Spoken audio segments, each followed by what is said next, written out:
Welcome to this explainer.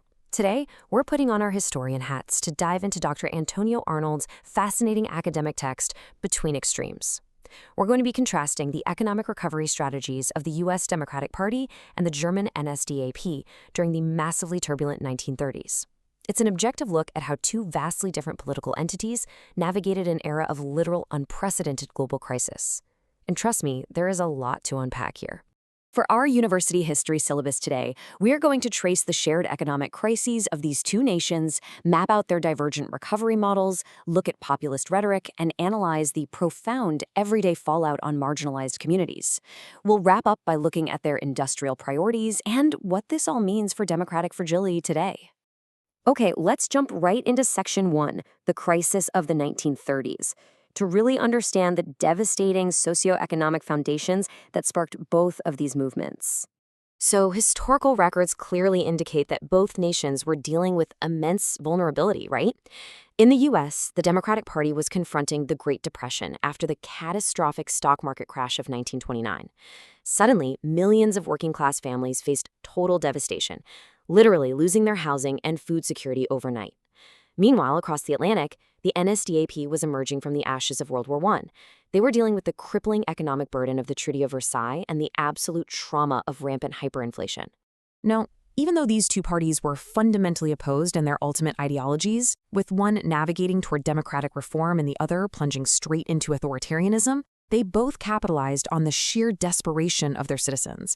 They mobilized mass support by promising stability, economic revitalization, and national renewal. Because, when people are struggling just to feed their families, the appeal of a radical, sweeping solution becomes incredibly potent. That brings us to Section 2, divergent economic recovery models. Let's see exactly how they plan to engineer this recovery. In Germany, the NSDAP implemented something called autarky. Basically, this was a totalitarian approach that mandated absolute economic self-sufficiency. They had a total disdain for foreign dependency. To pull this off, the state completely crushed independent labor unions and established a strict, state-sponsored corporatism. The government dictated all economic priorities, forcibly co-opting workers to guarantee a disciplined, entirely loyal workforce. In direct contrast to that, President Franklin D. Roosevelt's New Deal focused on democratic intervention. The U.S. utilized massive federal programs aimed at relief, recovery, and reform. The goal here was to create a civil safety net to address all that widespread unemployment, but crucially, without dismantling democratic institutions or the free market. They used government action to stabilize the economy rather than completely controlling it. And looking at the actual data, the divide is stark. The Democratic Party focused heavily on civil infrastructure, using programs like the Civilian Conservation Corps and the WPA to build parks, schools, and roads. On the flip side, the 1933 German industrial investments mandated large-scale state projects, like the Autobahn, which were explicitly designed to hypermobilize the nation's military production for war. Moving on to Section 3, populist rhetoric and propaganda. It's fascinating to see how both parties actually sold these policies to a desperate public. Both parties heavily utilized populist rhetoric. They framed their economic solutions not just as good ideas, but as absolutely essential for national preservation. By tapping into the deep anxieties of the public, they cast themselves as the sole defenders of the common people. It was an incredibly effective way to link economic recovery efforts to a sense of urgent, undeniable national necessity. However, the way they applied this mass communication diverged sharply. FDR used the radio for his famous fireside chats to foster a sense of collective hope. He humanized the government and promoted shared, inclusive responsibility. Conversely, Joseph Goebbels engineered a totalitarian mass media propaganda machine.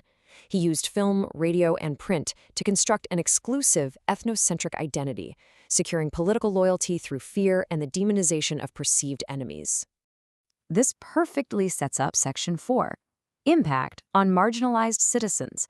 This is where we look at how these distinct macroeconomic approaches fundamentally altered the daily, micro-level lives of marginalized families. Dr. Arnold's comparative analysis reveals a stark and troubling contrast here. The Democratic Party began a slow, deeply flawed integration of minorities into New Deal programs. It was a complex, imperfect start toward inclusion. The NSDAP, on the other hand, weaponized economic recovery. They used it as a deliberate, systematic tool for violent political exclusion and totally dehumanizing policies. For Jewish families in Germany, state-driven economic mandates deliberately stripped them of their agency and their wealth. The NSDAP propagated this horrific lie that Jewish citizens were the root cause of Germany's economic decay. This scapegoating escalated rapidly, starting with targeted business boycotts, moving to the 1935 Nuremberg laws, which literally stripped them of citizenship, then to the horrifying violence of Kristallnacht, and ultimately to systemic extermination. Conversely, in the United States, African American families did find essential relief and vital job creation in New Deal programs. However, we have to acknowledge that their daily realities were still heavily restricted by systemic racism. The Democratic Party was deeply divided at the time, and to get these economic reforms passed, they made compromises with Southern Democrats that tragically maintained Jim Crow segregation and white supremacy. But despite those severe systemic limitations, this economic intervention sparked a pivotal political realignment in the U.S. Marginalized groups cautiously began utilizing the Democratic Party as a vehicle for social justice, which really laid the early groundwork for the rising civil rights advocacy we'd see in the post-war era. Let's look at Section 5, Industrial Priorities and War, to see how these domestic policies laid the groundwork for World War II. So the NSDAP's corporatist model was entirely geared toward military production and aggressive expansionism. They literally built an economy designed to sustain a war of conquest. The U.S., on the other hand, when pulled into the conflict, had to mobilize a highly diverse workforce. That sudden demand for wartime labor brought marginalized communities into the industrial fold in a massive way, which ultimately prompted a major reassessment of civil rights priorities back home. Finally, Section 6, Legacies and Democratic Fragility. Let's step back and evaluate the long-term historical consequences of these two models. Dr. Arnold's analysis really serves as a critical, objective historical warning.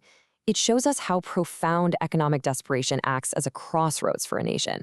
That suffering can either be met with progressive, inclusive reform that seeks to build a safety net over time, or it can be ruthlessly exploited to install exclusionary, totalitarian regimes that weaponize that very despair against vulnerable populations.